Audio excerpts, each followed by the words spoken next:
بسم الله الرحمن الرحيم.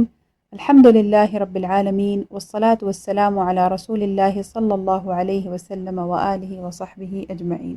کتاب ہے شرح مسند امام اعظم رحمۃ اللہ تعالی علیہ۔ نیا عنوان ہے باب ما یقرأ فی الوتر، وتر میں تلاوت کا بیان۔ حدیث نمبر 155۔ ابو حنیفة عن حماد عن ابراہیم عن الاسود عن عائشة قالت كان رسول الله صلى الله عليه وسلم يوتر بثلاث يقرأ في الأولى سبح اسم ربك الأعلى، وفي الثانية بقل يا أيها الكافرون، وفي الثالثة بقل هو الله أحد، وفي رواية كان رسول الله صلى الله عليه وسلم يقرأ في الركعة الأولى من الوتر بأم الكتاب وسبح اسم ربك الأعلى، وفي الثانية بأم القرآن وقل يا أيها الكافرون، وفي الثالثة بأم الكتاب وقل هو الله أحد، وفي رواية أن رسول الله صلى الله عليه وسلم كان يوتر بثلاث۔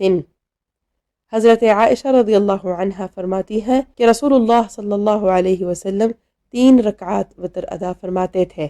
پہلی رکعت میں فاتحہ اور سبح اسم ربک الاعلی، دوسری رکعت میں فاتحہ اور قل یا ایھا الکافرون، تیسری رکعت میں فاتحہ اور قل هو اللہ احد تلاوت فرماتے۔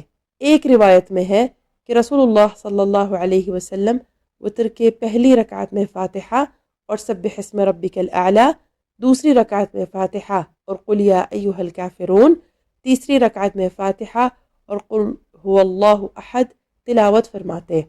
ایک روایت میں ہے کہ رسول اللہ صلی اللہ علیہ وسلم وتر کی 3 رکعات ادا فرماتے تھے۔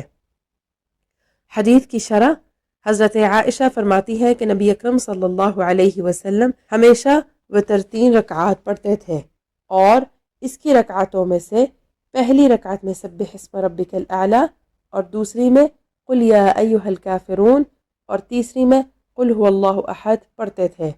اور ایک روایت میں ہے کہ نبی اکرم صلی اللہ علیہ وسلم وتر کی پہلی رکعت میں ام الکتاب یعنی سورۃ الفاتحہ اور سبح اسم ربک الاعلی پڑھتے، اور دوسری میں ام الکتاب اور قل یا ایھا الکافرون، اور تیسری میں ام الکتاب اور قل هو اللہ احد پڑھتے تھے۔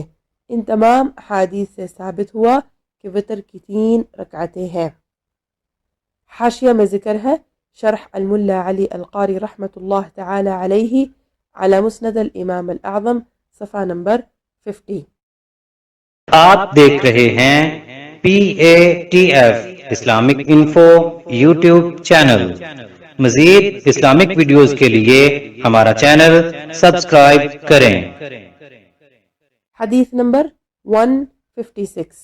ابو حنیفة عن زبید بن الحارث اليامی عن ابی عمر عن عبد الرحمن بن ابزة قال كان رسول الله صلى الله عليه وسلم يقرأ في وتره سبح اسم ربك الأعلى وقل يا أيها الكافرون في الثانية وقل هو الله أحد في الثالثة، وفي رواية أن النبي عليه السلام كان يقرأ في الوتر في الركعة الأولى سبح اسم ربك الأعلى، وفي الثانية قل للذين كفروا يعني قل يا أيها الكافرون، فهكذا في قراءة ابن مسعود، وفي الثالثة قل هو الله أحد، وفي رواية أنه كان يقرأ في الوتر في الركعة الأولى سبح اسم ربك الأعلى، وفي الثانية قل يا أيها الكافرون، وفي الثالثة قل هو الله أحد، وفي رواية كان يوتر ب3 ركعات يقرأ فيها سبح اسم ربك الأعلى وقل يا أيها الكافرون وقل هو الله أحد۔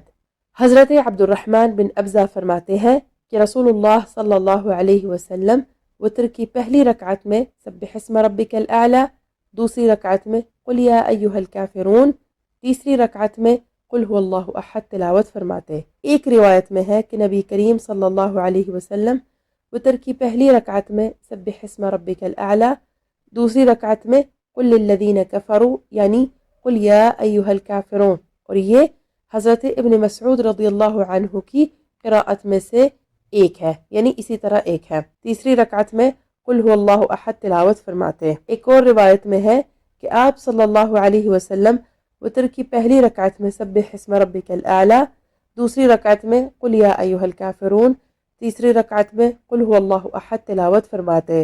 ایک روایت میں ہے کہ رسول اللہ صلی اللہ علیہ وسلم وتر کی 3 رکعات ادا فرماتے اور ان میں سبح اسم ربک الاعلی، قل یا ایھا الکافرون، قل هو اللہ احد تلاوت فرماتے۔